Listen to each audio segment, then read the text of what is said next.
You're listening to the Teach Better Talk podcast featuring expert educators eager to share progressive tactics to reach more students. Teach Better Talk is created by teachers and fueled by passion. Let's get started.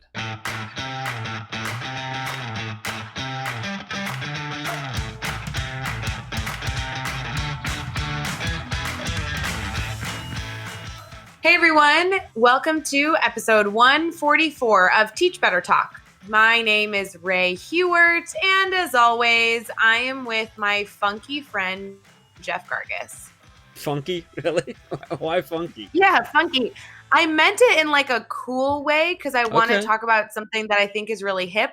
But when I said it kind of sounded like you were like funky, like I got mold on you or something. Yeah, do I smell funky or am I like funky? Like I didn't mean that you were funky. I meant that you were like cool, like hip and funky, you know? Okay, I got you. I like where this is going. I think you're on a great road right now.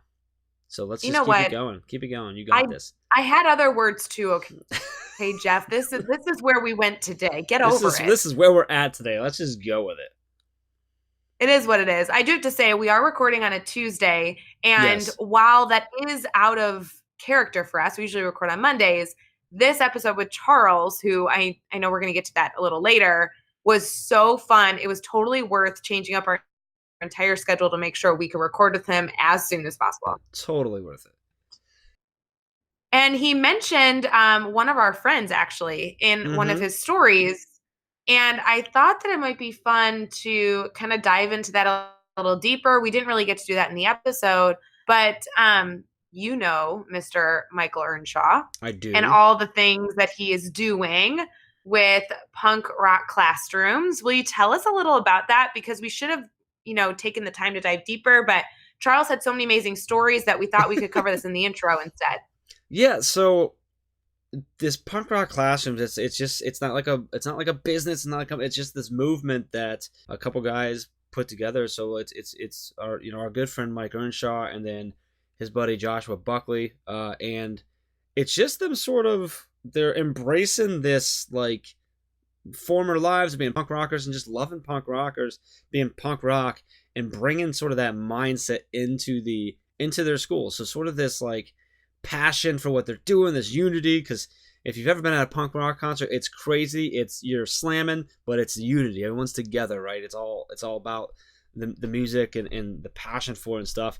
And they talk about this passion, unity, and some DIY attitude, right? If you don't know Mike, he's the principal on a skateboard, and which is punk rock right there. But they're just trying to create this movement. So they got the punk rock classrooms podcast that they're doing, which is going great. It's awesome. They just launched, like, they've got all kinds of punk rock gear. So they got like hoodies and shirts. They got skateboard decks. Like, it's some really cool stuff. And it was really cool. Like, Charles mentioned him as someone he's been connected to a while, as one of the guys that he recommended following on Twitter.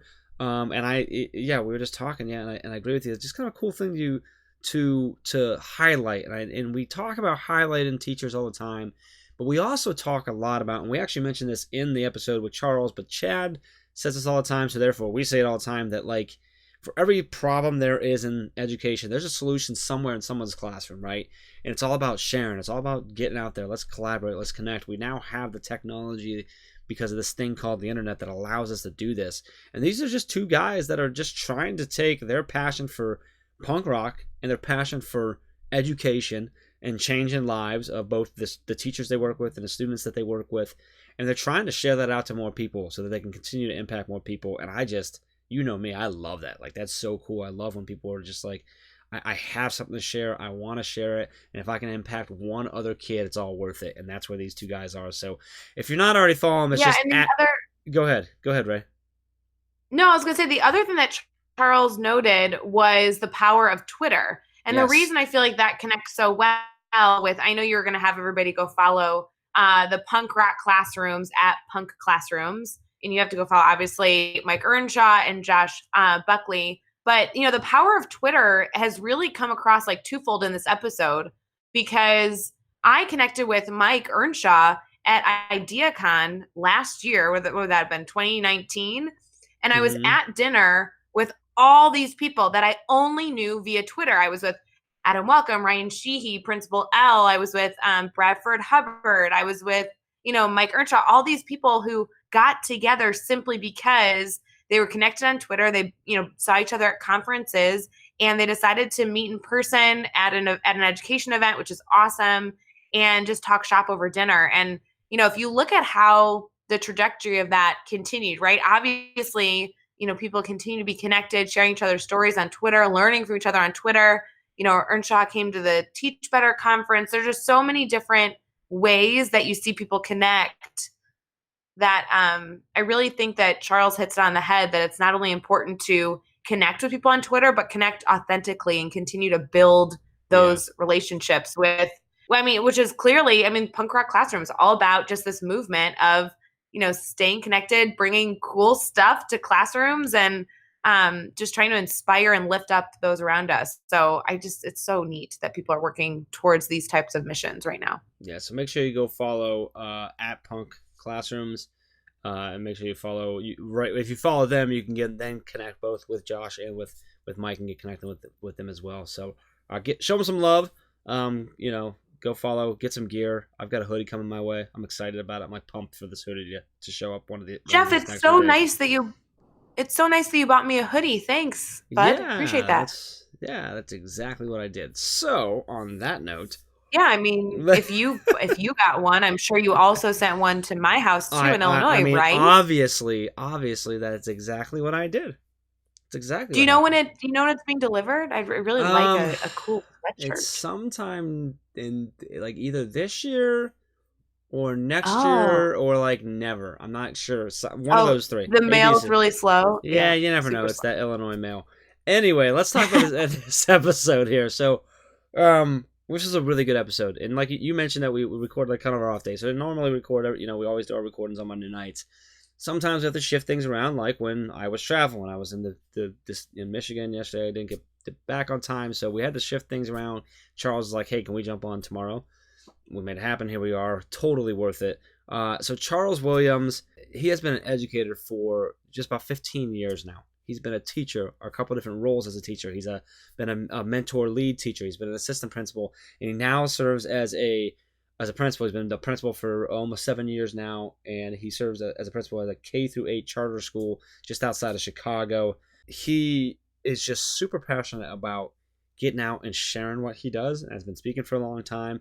And he's recently established his sort of consultant services and his work with other districts and other schools under CW Consultant Services, which is really cool. We were just talking about it, and we love when people are trying to share their passion and stuff, and you just feel it literally from word number one all the way through this, his passion for just wanting to share what he gets excited about, what he thinks is going to help people, and anything he can to help inspire teachers and educators to try things that are new and to keep going and to lift them up. So speaks all over the country. Some really cool stuff. I love, he tells a really cool story. His failure story is really cool about perspective.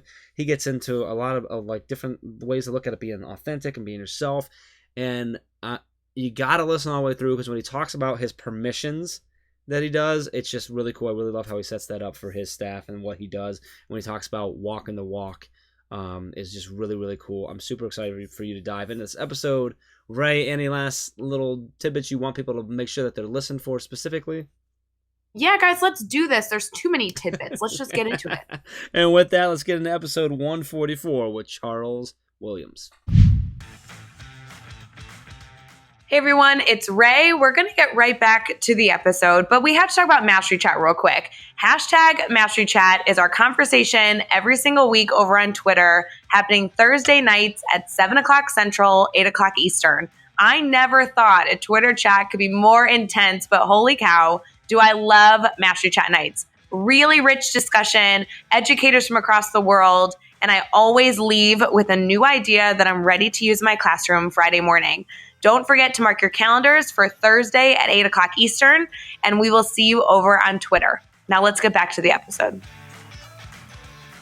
All right, we're here. We are chatting with Charles Williams. Charles, man, it's great to have you on the podcast. We've been connected for a while. We were scheduled to do this last night, but I was traveling, so we had to reschedule. I was excited that you were like, all right, how about tomorrow night?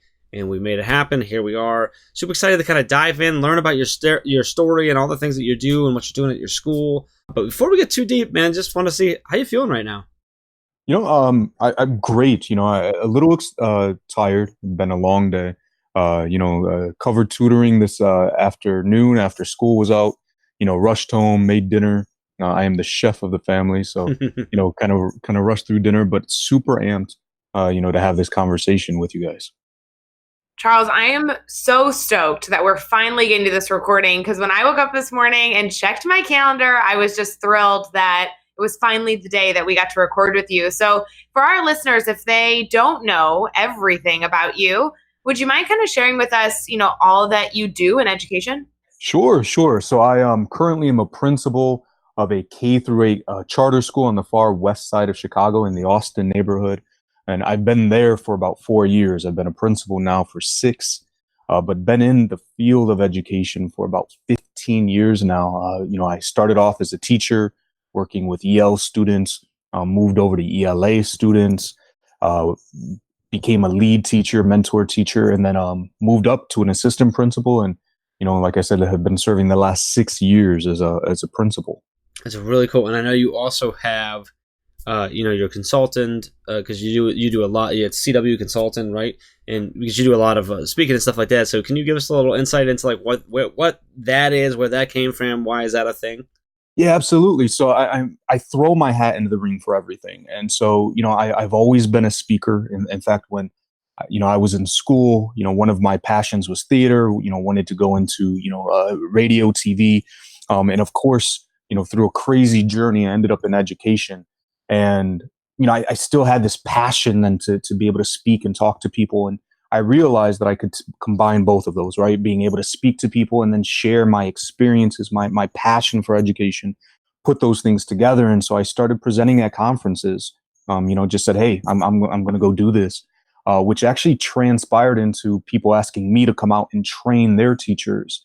And I said, "Hey, there's something here. I want to turn this into more of a formal process." Created CW Consulting, and it's just really taking off. So I have this podcast, a few other things lined up. Did some work with a very large educator partner. I'm not allowed to talk about it right now.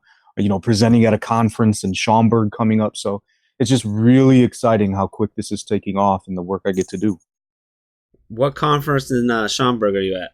I know. I was just Yes, yeah, we're yeah, we there can hang too. out. Wonderful, yeah. So I heard that. I'm like, meet that's you why guys. I know Schaumburg because Idea Concert. Yeah, that's awesome. Ray and I are gonna be out there as well. So we're gonna get to high five in person, and that's Absolutely, awesome. I'm looking forward to that. That's really cool. So, all of this, I mean, 15 years experience, a lot of different roles in education, doing your own thing on the consultant stuff and speaking and all these different things gets me excited to ask you my favorite question, which is talking all about failure because I've always said I've been really fortunate to fail a lot. Not that I love the failures as they happen, but I love being able to look back and learning from each and every one. So, can you take us with you? Tell us a story. Tell us about a time that you've had a failure and then how you overcame that, and then what did you take away from that experience? Geez, just one. I often tell people like I don't know how I'm still here. We make so many mistakes along the way. And in fact, I think it stemmed from one of my conversations with Mastery Chat. The idea of compiling these into one of the many books I have planned in my head. Um, but I think one of them takes me back years, probably a few years into my teaching. And I remember we were doing a unit on the Holocaust. And I put up that famous quote, they came for, so and so and nobody spoke up. They came for so and so, nobody spoke up, and then they came for me and there was nobody left. And I was really excited, for my board. I was really big into doing these big board decorations, having my students put their work up there. And my principal at the time came by and said, "Hey, you got to take that down." And I was so angry because that's all that was shared with me. You got to take that down. You can't have that up there. And I remember, just ripping it down in anger. I wish I could have seen the video of that because I was just frustrated.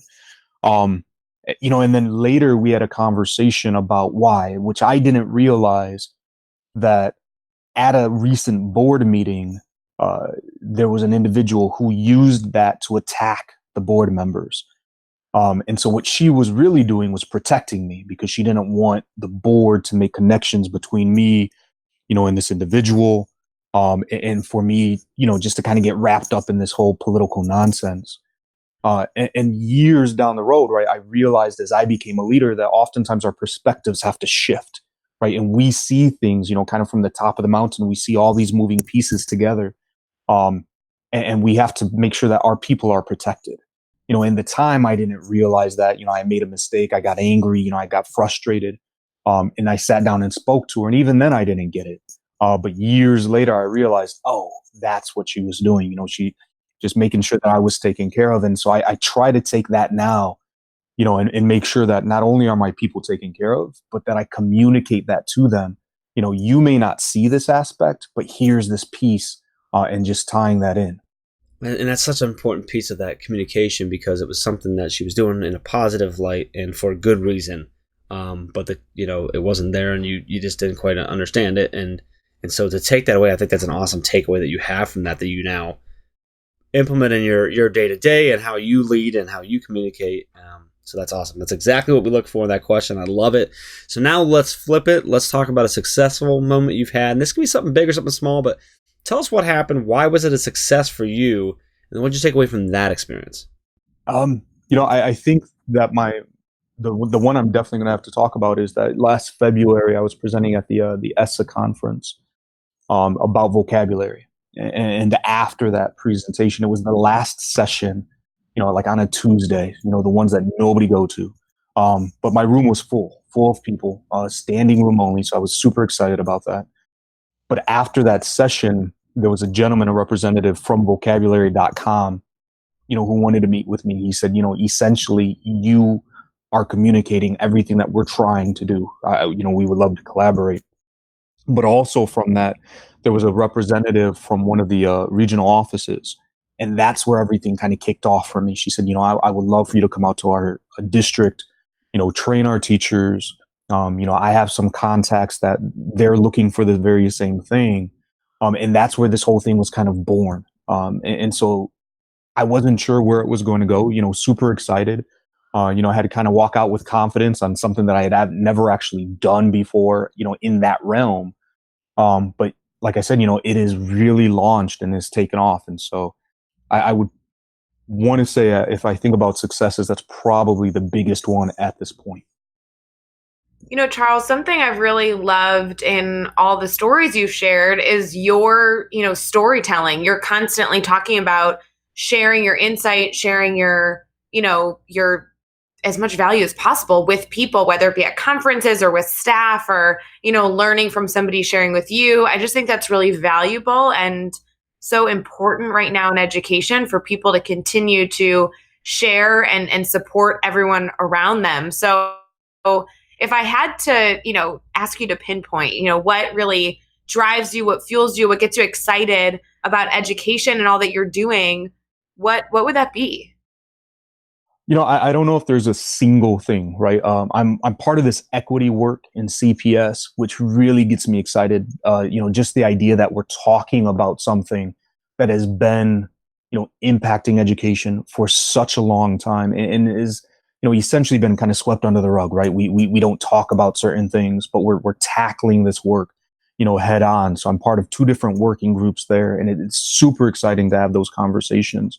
But I think that is just an aspect. I think overall there seems to be this revolution in education, right? That there are so many voices right now of educators that have realized that, hey, we have this power in coming together. I mean, I've been on Twitter for a year, and I think that I've learned more through Twitter in a year than I have in the last 15 years, because you have all these voices who are saying, hey, let's speak up, let's meet up, let's do this. And there's this excitement, there's this energy, pushing behind this revolution, right? We've known that things were wrong, right? Grading practices, like Rick Wormelli, I remember seeing him years ago at a conference, and now, we get to connect via Twitter and just have these conversations that need to be had. And I think that excites me. Like I don't stop talking about it. And so regardless of where I'm at, if, my daughters, I'm sure they're sick and tired of hearing about it. My wife's in education, so it's kind of exciting. We could talk about that, but regardless of where I'm at, I'm like, hey, let me share this idea with you. Let me share this concept with you.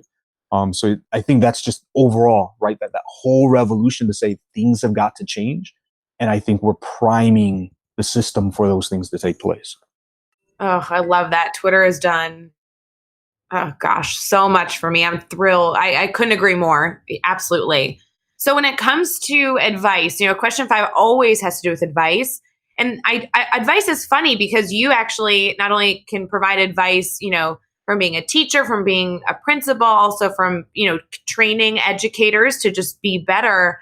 What's one piece of advice that you would offer a listener, whether they be, brand new to the field or maybe a veteran in education, to ensure that they're, progressing with this classroom of trying to reach all students?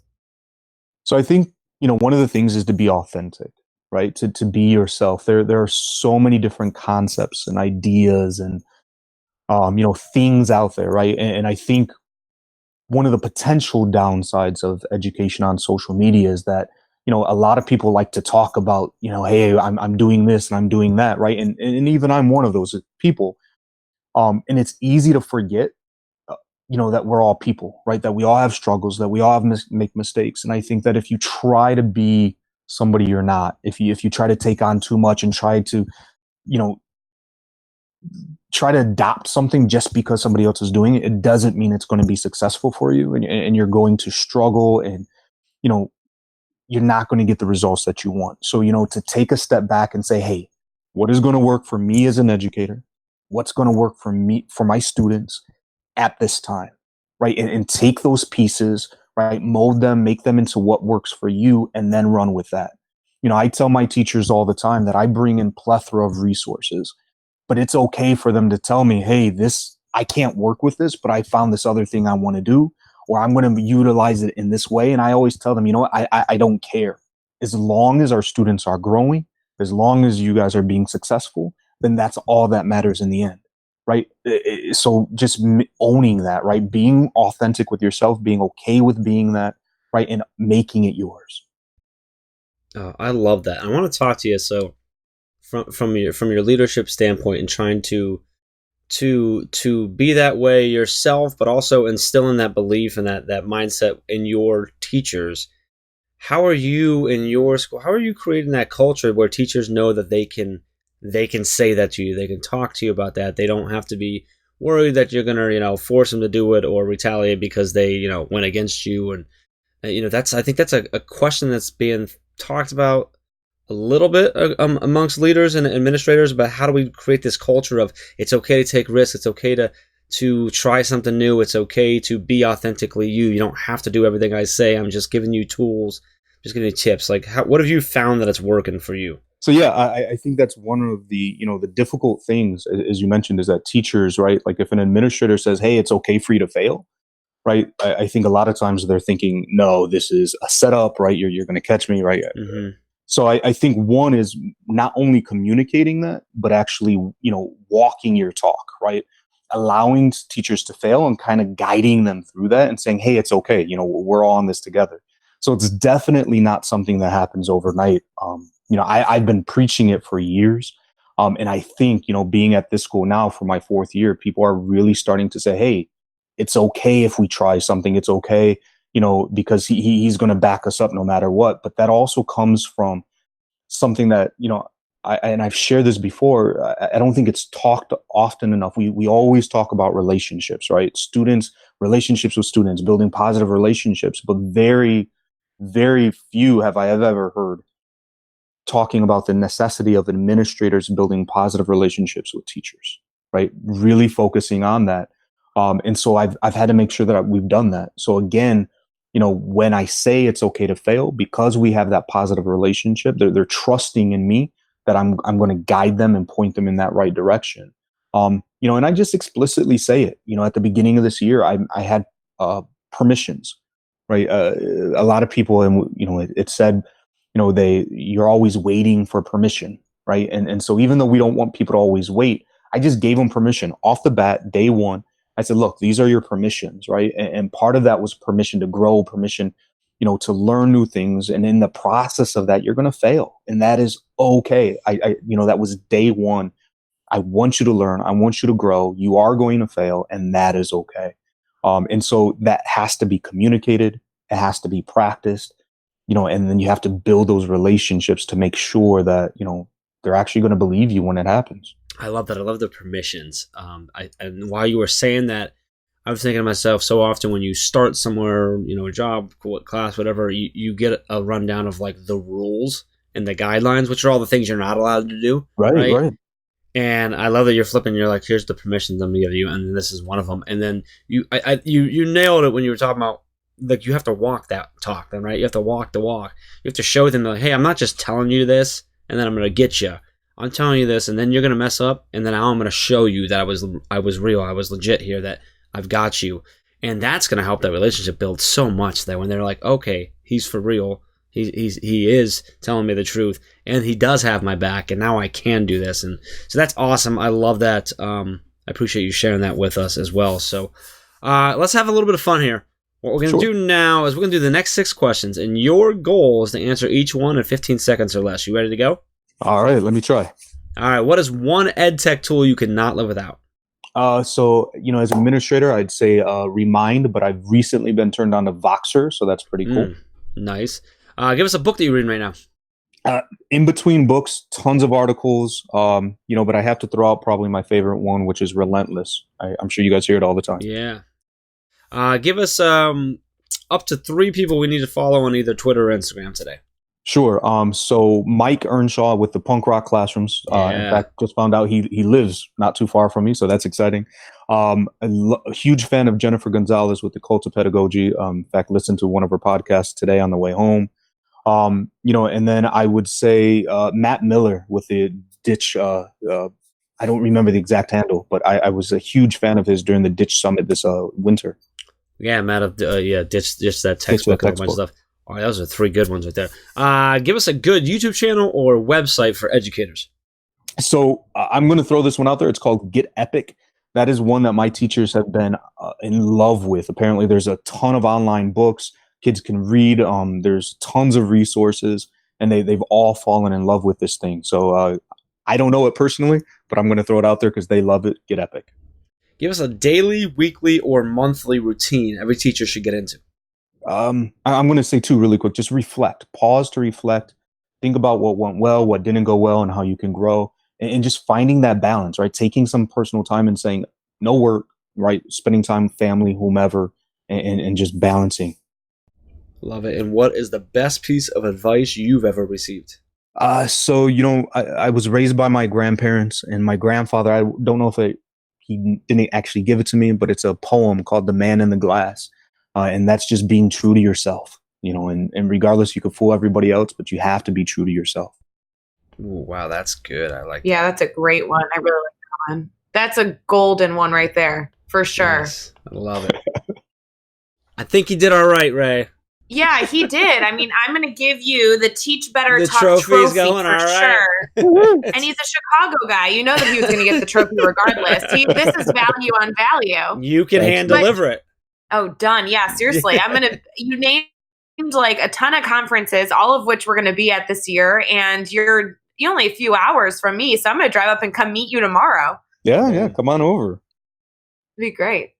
Charles, you have just shared so much on this podcast. I loved your stories, your insight. It's just so awesome. I want to make sure our listeners don't just take this as one opportunity to connect with you, but connect with you on as many possible spots as possible so they can continue to, connect with you on all that you have to share. Would you mind talking through where they can find you on Twitter or anywhere else? Sure. So on Twitter and Instagram, it's @_CW Consulting. Somebody else took the other one. The website is www.cwconsultingservice.com. I had to throw that in there. The Facebook page, I don't remember exactly what it is, but it's the same. It's the CW Consulting. No YouTube channel yet. No books yet. There's a few things in the works, but I like those yets. That's good. Yeah. Yet. I love it. So, as always, you can find all the links and resources, everything we talked about in this episode over at teachbetter.com, as well as the really important links for connecting with Charles, keep the conversation going with him. So make sure you head over to teachbetter.com for all of the show notes. Be sure to hit subscribe so you don't miss any upcoming episodes. And if you can give us a rating and a review, we'd really appreciate that as well. Let's keep taking this one step further. Think of just 3 of your colleagues who need to hear these amazing stories, and then share this podcast with them. Charles, this was awesome, man. This was a great episode. Really appreciate you coming on, sharing your story. There's so much value here for people to take away. I'm super excited for them to listen and learn and hopefully connect with you and continue to grow with you. We really, really appreciate it. Thank you. Thanks for having me, guys. And until next time, let's get out there and let's teach better.